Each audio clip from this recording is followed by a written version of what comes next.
Como que você hoje sabe que arroz, feijão, tomate e alface tem cara de almoço e café, pão, manteiga e geleia tem cara de lanche da tarde ou de café da manhã? Como que você sabe isso? Isso é o que a gente chama de repertório alimentar, né? São os alimentos que você conhece, os alimentos que você tem acesso e os alimentos que você costuma colocar em determinados pedacinhos ali do seu dia, da sua vida. Esse repertório alimentar, ele é aprendido, ele é trazido da nossa família. Então, o que em casa eu tinha, aquilo ali vai fazer parte do meu repertório alimentar. Por isso que desde a mais tenra idade, desde a infância, é tão importante de permanecer apresentando os alimentos para as crianças, mesmo aqueles que elas não aceitam comer, né? E aí, quando eu falo que de apresentar, gente, é de apresentar e não de empurrar. O nosso papel é de apresentar esses alimentos para formar um repertório mais vasto, mais diverso e aumentar cada vez mais as chances dessa criança, desse bebê, enfim, comer mais diverso, né? Comer mais, comer mais amplo.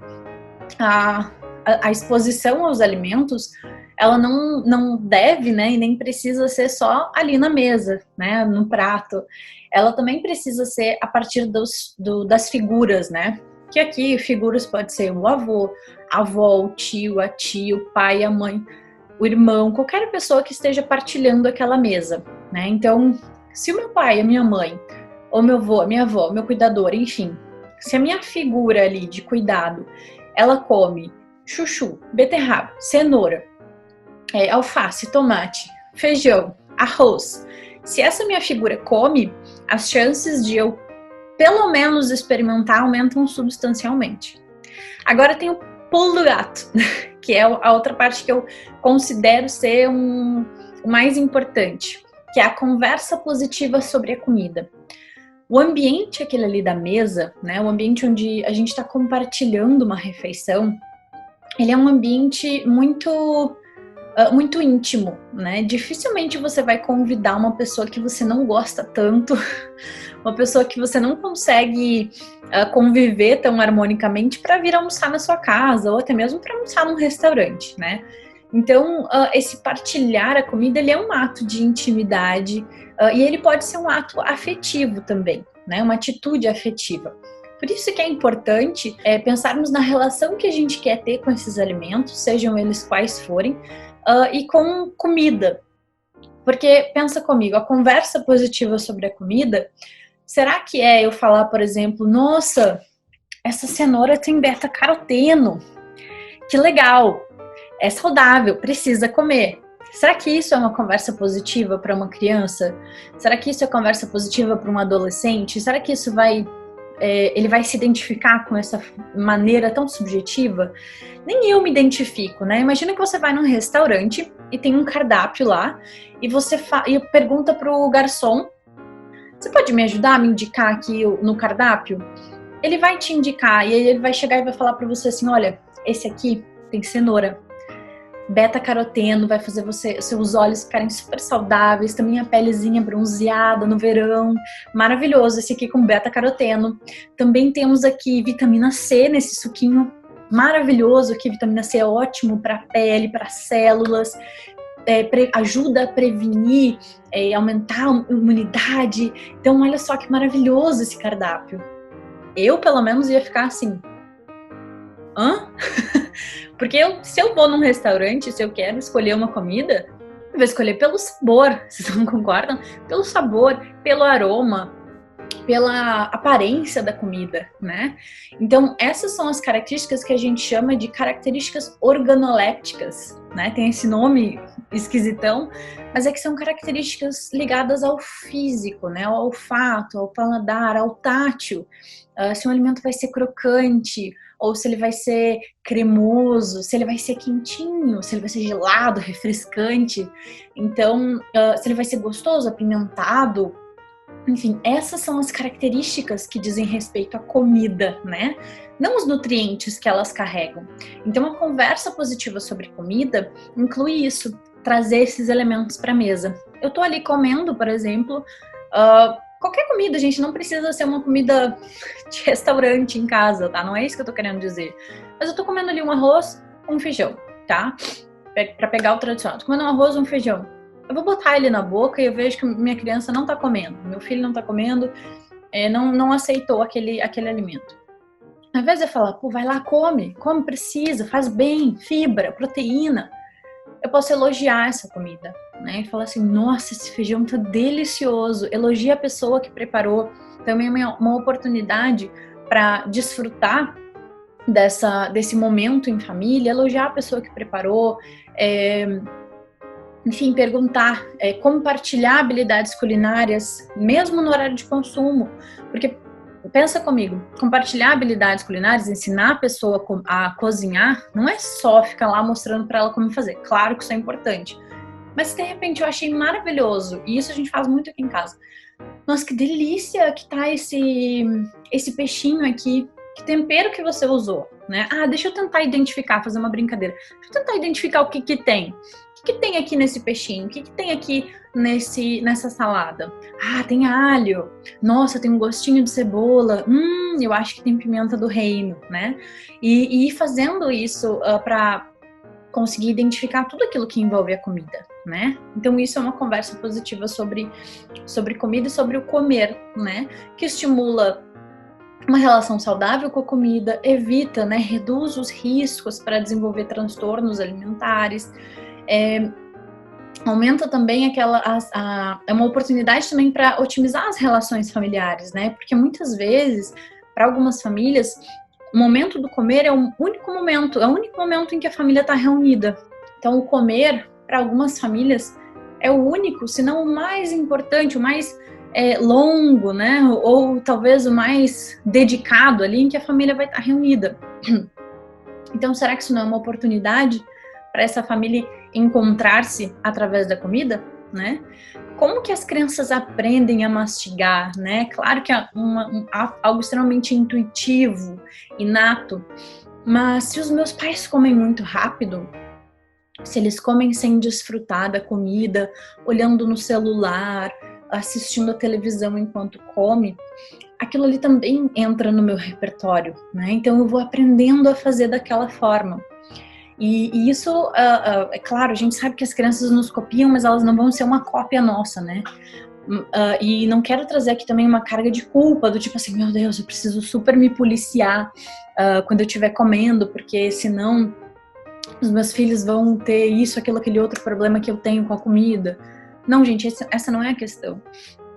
Mas aqui é também uma oportunidade para você colocar um pouco mais de atenção no ato de comer. Então, pensa comigo. Se você tem a vontade, o desejo de comer com mais atenção, desfrutar de mais atenção ao comer. Se você acha que precisa estar mais atento a quanto você está comendo, se você acredita nisso, se você acha que isso é importante para você, isso também é importante para o seu filho. E aí você tem aí dois benefícios em um só, porque você vai estar ajudando a si e também ajudando a sua família, seus filhos, enfim. O que eu costumo chamar a atenção é que o fazer as refeições, ele pode ser extremamente ritualístico, né? Então, a forma como você põe a mesa, a forma como você escolhe a disposição ali dos alimentos que vão ficar no prato, tudo isso é ritual. Se a sua família, ela consegue se reunir uma vez ao dia em volta da mesa para, por exemplo, jantar ou para almoçar, mas que seja uma única refeição. Essa refeição, de uma forma ou de outra, do jeito de vocês, vai ser uma espécie de ritual. Então, provavelmente ela vai acontecer dentro de uma mesma faixa horária. Provavelmente ela vai acontecer já dentro de uma expectativa das crianças, porque as crianças, elas criam expectativas através da rotina. Então, se eu sei que todas as noites, todos os dias depois do banho, eu vou ouvir história e dormir, ou eu vou cantar uma canção e dormir, eu espero já que depois do banho eu vá direto para essa atividade. Eu não preciso nem ser direcionada praticamente, porque eu já espero, já imagino que aquilo vai acontecer. Com a comida, a mesma coisa. Então, se eu já espero que o momento de refeição vai ser um momento tranquilo, onde a gente vai conversar sobre como a comida tá gostosa, a gente vai elogiar o pai, a mãe, a tia, a pessoa que preparou a comida. A gente vai conversar sobre os temperos, as consistências que tem ali. De repente alguém vai contar uma coisa boa que aconteceu do dia. Um ambiente tranquilo para comer. Se eu sei que isso vai acontecer, porque isso acontece todos os dias no jantar, eu já vou esperar aquele jantar ser daquela forma. Não significa que eventualmente brigas não possam acontecer no jantar. Não significa. Não dá para criar a expectativa de que vai ser sempre perfeito, mas eu posso criar um ambiente onde majoritariamente aquele contexto vai ser tranquilo, aquele contexto vai ser proveitoso, vai ser positivo, tá? Um outro elemento e último para encerrar esse vídeo é o das noções de responsabilidade com a comida e com o corpo. Então, por exemplo, se eu percebo que minha mãe ou meu pai cozinham e depois a minha mãe ou meu pai lavam a louça, eles dividem as tarefas. As crianças estão observando absolutamente tudo, né? Eu vou criando ali uma relação de divisão de tarefas. Eu vou percebendo que, poxa, todo mundo come, todo mundo ajuda. As crianças podem ser convidadas, né, ou estimuladas a levarem o pratinho para a pia. Então, tudo isso vai criando noções de responsabilidade, para também não ir criando aqueles seres que esperam e acreditam que a comida precisa vir pronta, que a comida precisa vir ali. Quando eu falo comida vir pronta, é assim, ela não vai vir envolvida em um contexto de seleção, preparo, limpeza, organização, né? Então, se sempre, e aqui lembra que eu tô fazendo um reforço pro sempre, tá? Porque eventualmente isso vai acontecer e tá tudo bem, né? Mas se todos os dias a comida que a gente come vem da porta, né? Se eu peço delivery todos os dias para jantar e as crianças vêm, elas perdem um pedaço daquele contexto da comida, que é o da seleção, do preparo. E aí eu falei que era a última coisa, mas eu queria trazer mais um pequenino detalhe, que envolver as crianças também na seleção dos alimentos é parte importante, porque você traz isso para elas já irem pensando, ou para sugerir, ou para ajudar a pensar o que vai ter para o jantar, né? E aí a gente já vai criando também um pouco mais de expectativas para esse jantar, de repente botar a criança para tirar a casca da cebola, para ela ter um pouco mais de contato com o preparo, não só aquela coisa de, olha, tá na hora de comer, vem. Porque um outro elemento que é super importante é que a digestão ela não começa na boca na hora que eu boto a comida na boca. A digestão começa no olhar, a digestão começa na fome, a digestão começa no olfato. Então, dentro daquele ritual todo que eu estava citando, do preparo da comida, do sentar à mesa, do falar bem sobre a comida e sobre quem preparou, dentro de todo esse contexto, esse ritual, também existe um momento em que a comida começa a cheirar na casa, né? Então aqui a gente traz de novo a importância de comer em casa, de preparar a comida em casa. E eu sei que para muitas pessoas isso é um baita de um peso. Né? E eu não tô te sugerindo aqui que você faça isso 7x7, né? Todos os dias, todas as semanas. Não tô te sugerindo. Se for possível, ótimo, maravilha, né? Mas se não for, se você pegar um almoço de domingo, um jantar de sábado, sei lá, 3 vezes na semana, segunda, quarta e sexta, a gente janta juntos em família. Se você pegar isso, experimentar e ver como que isso se dá dentro do seu contexto, você já vai estar melhor do que estava antes, tá? Se hoje você pede delivery todos os dias, se hoje a comida não é partilhada na sua casa, só uma pessoa prepara, só uma pessoa cozinha, só uma pessoa lava a louça. Se hoje a gente tem esse contexto ali e você que prepara sempre, que lava a louça sempre, está desgastado, olhe ao redor sem julgamento, sem se chicotear, sem achar que nunca vai dar certo. Mas veja, de tudo isso que eu te trouxe agora, de tudo isso que eu falei, que a gente conversou, o que é possível de ser feito? Será que eu posso, quando chegar essa minha marmita, botar para esquentar numa panela, servir na mesa? Será que eu posso servir num prato e comer à mesa com a minha família? Será que eu posso, mesmo que seja no sofá, será que eu posso elogiar a comida, né? Evitar aquela que a gente chama das fatty talks, né? Que é de você ficar falando sobre o quanto aquela comida vai te engordar, ou do quanto você vai ter que compensar com exercícios aquela comida, né? Esse bolinho aqui vai me custar umas 2 horas de caminhada, eu vou ter que malhar muito para compensar esse jantar, né? Esse tipo de comentários, ele não desenvolve uma relação positiva com a comida e com o corpo, né? Pelo contrário. Então, o que de tudo isso que eu falei você pode aplicar? O que de tudo isso você pode usar no seu âmbito, no seu contexto familiar, né?